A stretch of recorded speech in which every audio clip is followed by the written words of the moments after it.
Drugs का खेल अब दिल्ली तक पहुंच चुका है। एनसीबी की रिपोर्ट से इस बात का पर्दाफाश हो रहा है। रिपोर्ट के मुताबिक ऑपरेशन कवच के जरिए टीम ने पिछले 1 महीने में दिल्ली और उससे सटे इलाकों में 100 से ज्यादा नशे के अड्डों पर कार्रवाई की है और इस दौरान कई ऐसे लोगों को गिरफ्तार किया गया है जिनका ताल्लुक है। हैरानी की बात तो यह है कि आरोपियों में दिल्ली एनसीआर के कॉलेज के कई छात्र इसमें शामिल हैं। बड़ी खबर आप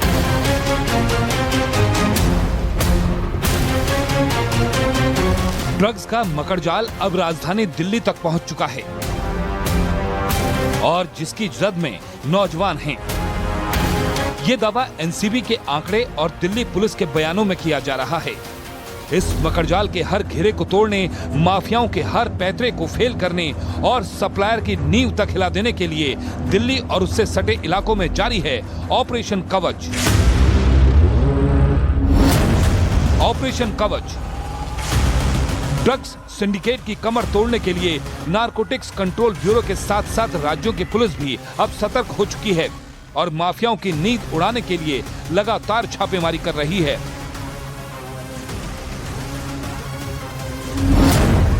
मई 2023 में ग्रेटर नोएडा पुलिस ने गौतम बुद्ध नगर इलाके में 2 ऐसी फैक्ट्रियों का पर्दाफाश किया जहां एमडीएमए ड्रग्स को तैयार किया जा रहा था।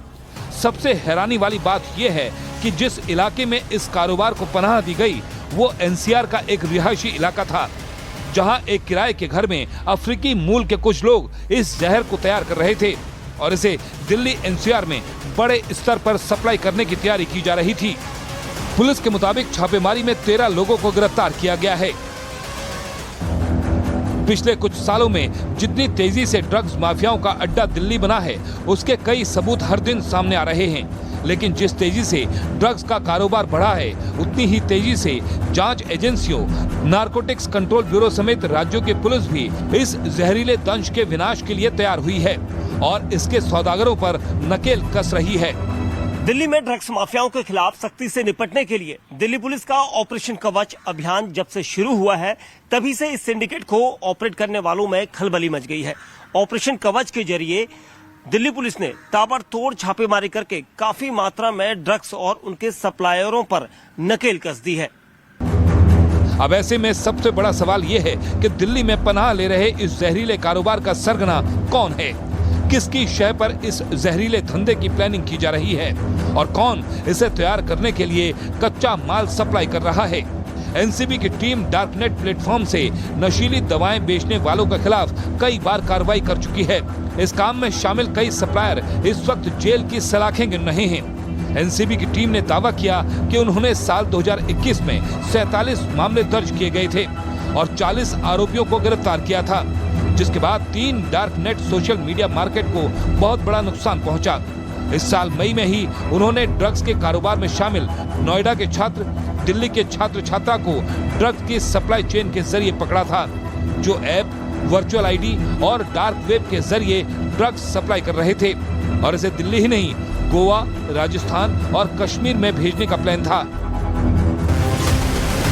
ऑपरेशन कवच के जरिए दिल्ली पुलिस की टीम ने पिछले महीने में एक साथ 100 नशीले कारोबार के अड्डों पर छापेमारी की। 19 जून को भी ऑपरेशन कवच के जरिए ही दिल्ली के 100 ठिकानों पर दोबारा छापेमारी की गई। पुलिस का संकल्प ड्रग्स के जाल से हर एक नौजवान को बचाने का है और वचन ड्रग्स के इस सिंडिकेट को जड़ से खत्म करने का है।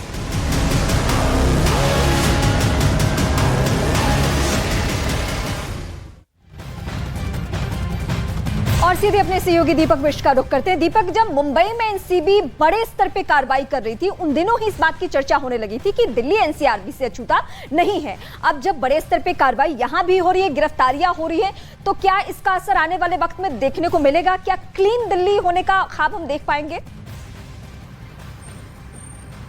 देखिए, बिल्कुल निश्चित तौर पर, क्योंकि देश के प्रधानमंत्री खुद इस मुहिम से जुड़े हैं और उनकी तरफ से ये बार बार कहा जाता है कि ड्रग्स फ्री एरिया होना चाहिए, ड्रग्स फ्री इलाके होने चाहिए और इसी को लेकर दिल्ली पुलिस की जो अलग अलग यूनिट्स हैं वो इस पर काम कर रही है। इससे पहले जो ऑपरेशन कवच की पहली रेड की गई थी वो भी न्यूज 18 इंडिया के माध्यम से हमने दर्शकों को दिखाया था कि कहां तक पुलिस पहुंच सकती है और तकरीबन 100 से ज्यादा ऐसे लोकेशन तलाशी जाती है जहां पर एक साथ ये छापेमारी की जाती है। इन जगहों पर छोटे बड़े जो ड्रग्स सप्लायर होते हैं, जो बड़े ड्रग्स माफिया से अपनी लोकल इलाके में ड्रग्स बेचने के लिए रखते हैं, वो ड्रग्स को पकड़ना बहुत बड़ा चैलेंज था। और इसीलिए क्राइम ब्रांच की टीमों ने मिलकर, चाहे स्पेशल सेल की टीमें हो, सब मिलकर एक बड़ी रेड कर रही है। इसका बहुत फायदा मिल रहा है क्योंकि जो महकमा है, जो पुलिस महकमा है, उनका ये कहना है कि माफियाओं के खेमे में खलबली मच चुकी है। जी।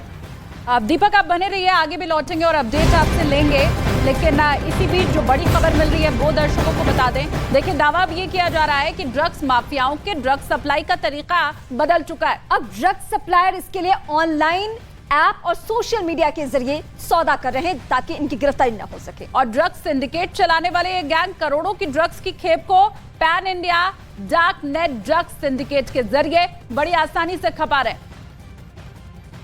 और चलिए रुख कर लेते हैं, दीपक बिष्ट लगातार हमारे साथ जुड़े हुए हैं। दीपक, जैसे जैसे दिल्ली पुलिस का शिकंजा कसता चला जा रहा है, वैसे वैसे ये ड्रग्स माफिया अपना तरीका भी बदलते चले जा रहे हैं। देखिए, निश्चित तौर पर क्योंकि जब नारकोटिक्स या फिर दिल्ली पुलिस के अलग अलग यूनिट्स जो नारकोटिक्स कंट्रोल ब्यूरो से जुड़ी हुई है, नारकोटिक्स का डिपार्टमेंट हमेशा ड्रग्स के ऊपर बड़ी कार्रवाई करता है, लेकिन ड्रग्स माफिया नया पैतरा हर बार इसे सप्लाई करने का तलाश लेते हैं। अब जो डार्क वेब या फिर ऑनलाइन या फिर वर्चुअल आईडी बनाकर इस तरह से ऑनलाइन के जरिए ड्रग्स की खरीद फरोख्त हो रही है, तो अब पुलिस टीमें वहां तक पहुंच गई हैं क्योंकि दिल्ली पुलिस की कई यूनिट्स इस पर काम कर रही है। साथ ही एनसीबी की तरफ से ये भी कहा जा रहा है कि बड़े धड़ल्ले से ये लोग अब सिर्फ उन संस्थानों में जो छात्र पढ़ते हैं उनको बड़ा एक अच्छा लाइफ स्टाइल जीने के लिए पैसे देने की पेशकश करते हैं और उसके बाद उनको अपने झांसे में लेकर संस्थान में बंटवाते हैं या फिर सप्लाई करने की एक चेन बना लेते हैं। इस चेन को पकड़ना बहुत जरूरी है क्योंकि ये जो नए पैतरे अब वो आजमा रहे हैं वो काफी खतरनाक है। क्योंकि दिल्ली एनसीआर में इससे पहले अगर हम जानकारी देते कि मई महीने के अंतिम समय में यहाँ पर 2 फैक्ट्रियां पकड़ी गई थी ग्रेटर नोएडा इलाके में, क्योंकि यहाँ पर ड्रग्स को बनाया जा रहा था, एमडीए में ड्रग्स बनाई जा रही थी। तो ऐसी फैक्ट्रियां और उस पर लगाम लगाने के लिए इस तरह की छापेमारी बहुत जरूरी मानी जा रही है। दीपक, एक बार फिर से हम आपका रुख करेंगे, लेकिन इस वक्त एक बार फिर दर्शकों को बड़ी खबर बता दें इसी से जुड़ी हुई। दिल्ली में नशे के बढ़ते कारोबार के खिलाफ बड़ा एक्शन लिया जा चुका है। दिल्ली में नशीले पदार्थों की तस्करी में शामिल 25 संपत्तियों को सील कर दिया गया है और इसके साथ ही इन संपत्तियों पर बुलडोजर चलाए जाने के ऊपर विचार भी किया जा रहा है। सील की गई 25 इमारतों में 24 इमारतें रिहायशी बताई जा रही हैं। 25 संपत्तियों में से 7 संपत्ति को शहदरा उत्तर जोन में और 4 संपत्तियों को सेंट्रल और नरेला जोन में सील कर दिया गया है। तो इस वक्त की सबसे बड़ी खबर हम आपको बता रहे हैं। हालांकि कार्रवाई बड़े स्तर पे हो रही है, इस बार कोई बचने वाला नहीं है। जावेद इस वक्त हमारे सहयोगी हमारे साथ जुड़ चुके हैं। जावेद, बड़े स्तर पे कार्रवाई तो हो रही है, लेकिन हमने देखा है जब भी एनसीबी की टीम कार्रवाई करती है तो बड़े रसूख वाले, क्योंकि ये जो पूरा नेक्सस है, ये जो ड्रग्स का काला कारोबार है, वो बहुत बड़े लेवल पे चलता है। कोई ना कोई इस तरीके से आ जाता है कि कार्रवाइयां सही तरीके से नहीं होती। इस बार क्या उम्मीद बंधे? देखिए, बहुत जरूरी है एक मुहिम के तहत ड्रग्स माफियाओं पर नकेल कसी जाए और यही वजह है कि ऑपरेशन कवच के तहत ये पूरी मुहिम चलाई जा रही है। जो जानकारी है वो ये कि 25 प्रॉपर्टी सील की गई है, न सिर्फ सील की गई है बल्कि बुलडोजर चलाने की कार्यवाही भी उन पर होगी। और सबसे इंपॉर्टेंट बात जो रीमा इसमें ये है वो रिहायशी इमारतों का होना, यानी कि जो रिहायशी इमारतें हैं वहां से पूरा नेटवर्क ऑपरेट हो रहा था ताकि किसी को शक ना हो। लिहाजा जो दिल्ली के उपराज्यपाल हैं उनके निर्देश पर एमसीडी ने ये कार्रवाई की है और तमाम जो 25 इमारतें हैं उनको सील किया है और जो आगे प्रोसीडिंग है वो किए जाएगा। साफ तौर पर संदेश यही है कि दिल्ली को ड्रग्स मुक्त किया जाए, क्योंकि ड्रग्स की लत जो है वो आप समझ सकते हैं उससे कितना बड़ा नुकसान, जो खासतौर से जो बच्चे हैं उनमें कितनी बड़ी लत इसकी लगेगी और उससे कितना नुकसान होगा वो हम सब समझ सकते हैं। और यही वजह है कि एक बड़ी मुहिम के तहत ये पूरा जो मुहिम है वो चलाई जा रही है। इसके अलावा न सिर्फ सील की गई हैं प्रॉपर्टीज, जो परमिट हैं, जो ड्रग्स लाने ले जाने के लिए वाहन इस्तेमाल किए जाते हैं उनके परमिट रद्द करने के भी निर्देश दिए गए हैं। साफ तौर पर यह कहा गया है कि किसी को भी बख्शा न जाए और जो इसको सख्ती से एनफोर्स किया जाए जो मुहिम है। जी